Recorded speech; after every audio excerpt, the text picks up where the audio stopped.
Hi, I'm Dan Rindler. I'm a Feldenkrais practitioner and a somatic experiencing practitioner. And I'm going to talk a little bit today about one of my sort of big realizations I had early on as I began to bring Feldenkrais method to people who are struggling with anxiety or who have unresolved trauma history. So I was reading The Body Keeps the Score by Bessel Van Der Kolk. And early in the book, maybe it's even in the preface, he talks about how people with trauma history or unresolved trauma uh, can find it very challenging to tune into their body sensations. That their body sensations can actually, when they tune into them, can lead them to feel like they're on high alert, because those sensations aren't necessarily feelings of safety.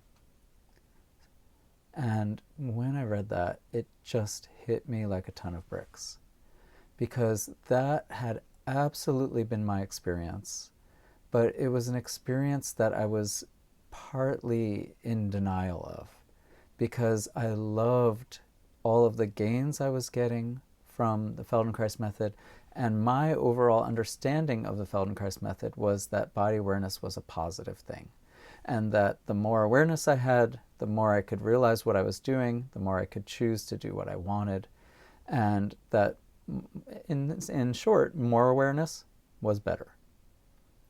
It wasn't my own experience. Sometimes that was my experience, but at other times, and I couldn't explain why, more awareness meant more panicky feelings, less safety, less settled, less present. And I didn't really have an explanation for why that happened, and and I started to try to figure out, are there some lessons that leave me feeling like that and others that don't? And so here was Bessel van der Kolk just stating what actually is fairly obvious on the face of it, that for people with a history of some kind of trauma, their body sensations can often bring up these feelings of a lack of safety.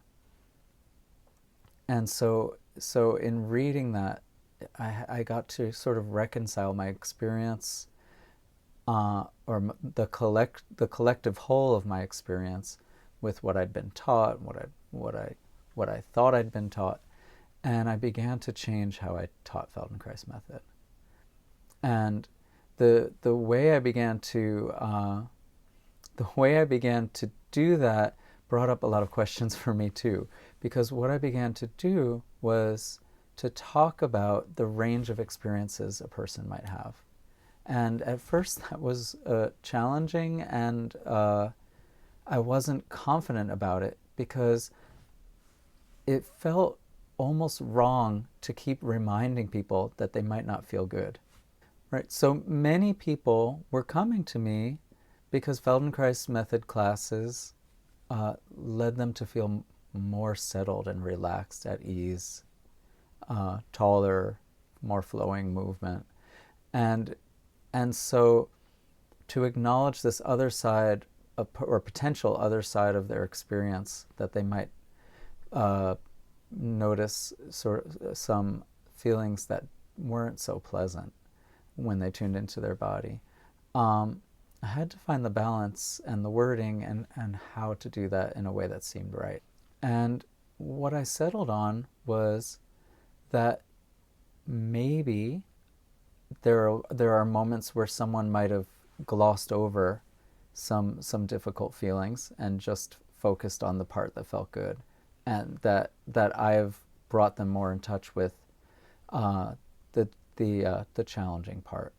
That's possible, but I realized that I'm okay with that, and actually so are my students, because it's such a rich learning opportunity, that to tune into your sensations and to notice the whole of your reaction to your sensations, especially when I've given my students many of the tools they need to be able to work with those more challenging moments when they come up.